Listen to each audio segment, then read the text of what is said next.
4:30-5টা নাগাদ এবার একটা বড় গাড়ি আস্তে আস্তে দাঁড়াবে কিনা বুঝতে পারলাম না, যাচ্ছিল। আর পেছন থেকে ওই ম্যাক্স গাড়িটা এসে ধাম করে মেরে দিল। আর আমি ঘুমের তো উঠে এসে দেখি সেই গাড়িটা আবার টানতে টানতে পেছনে, গাড়ির পেছনে লেগে আছে, গাড়িটা চলে গেল।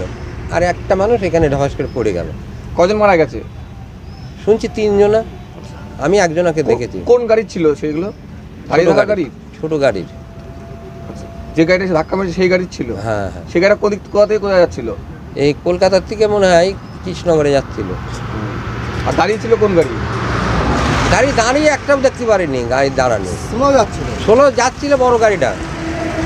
আর ওই বড় গাড়ির পেছনে ওই গাড়িটা দেখি মেরে দিয়ে চলে যাচ্ছে, আবার ওই গাড়িটাও চলে যাচ্ছে। এই ছোট গাড়িটা ওই গাড়ির পেছনে কোথায় মনে হয় বেঁধে গিয়েছিল, টানতে টানতে চলে যাচ্ছে। এই দেখলাম 4:30-5টা। এটা কি এই কুয়াশা? এটা কি কুয়াশা? কি জানি এখন কুয়াশার জন্যে, কুয়াশা না হচ্ছে গাঁজা মদ খাইছিল বলতে পারবো না। দুটো গাড়ি কোন দিকে ছিল? দুটো এইদিকে, কৃষ্ণনগর এইদিকে বলে। দুটো রানাঘাট থেকে কৃষ্ণনগর দিকে আসছে। হ্যাঁ রানাঘাট থেকে কৃষ্ণনগরের দিকে যাচ্ছে। কোথায় হয়েছে ঘটনাটি? কোথায় হয়েছে ঘটনাটি? এই তো এইখানে। এই জায়গাটার নাম? বাবলা।